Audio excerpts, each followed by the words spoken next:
یہ ہے وہ کنواں بیر ازق جہاں نبی کریم صلی اللہ علیہ وسلم نے اپنا لعاب دہن ڈالا تھا.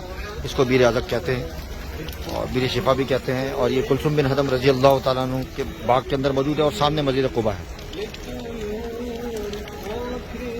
مولانا عبدالقدوس محمدی صاحب ہماری رفاقت بصاحبت میں ماشاءاللہ بہت خوشی ہو رہی ہے.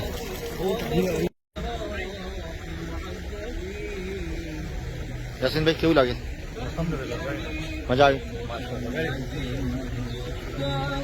ساری جماعت ماشاءاللہ ختم نبوت کی ہماری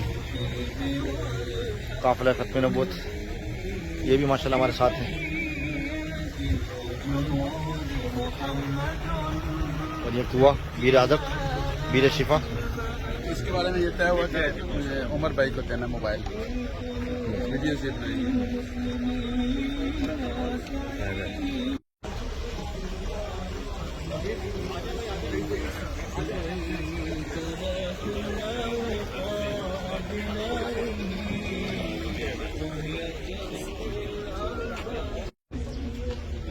بھائی یہ وہ مقام ہے جہاں نبی کریم صلی اللہ علیہ وسلم نے آرام فرمایا تھا, استراحت فرمایا تھا, اور حضرت ابوبکر صدیق رضی اللہ تعالیٰ نے ان پر سایہ کیا تھا اپنی چادر سے.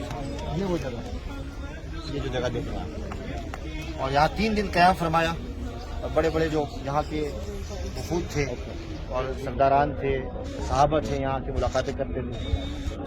سب سے پہلے ہجرت سے جب مکہ مکرمہ سے تشریف لائے اس مقام پر نبی کریم صلی اللہ علیہ وسلم تشریف لائے اور یہاں نماز ادا فرمائی. اگر کسی نے 2 رکعت نماز پڑھنی ہے تو جلدی سے پڑھ لیں, اور ورنہ پھر ہم جا رہے ہیں آگے سے. جلدی سے پڑھ لیں, جس نے پڑھنی ہے چلتے ہیں.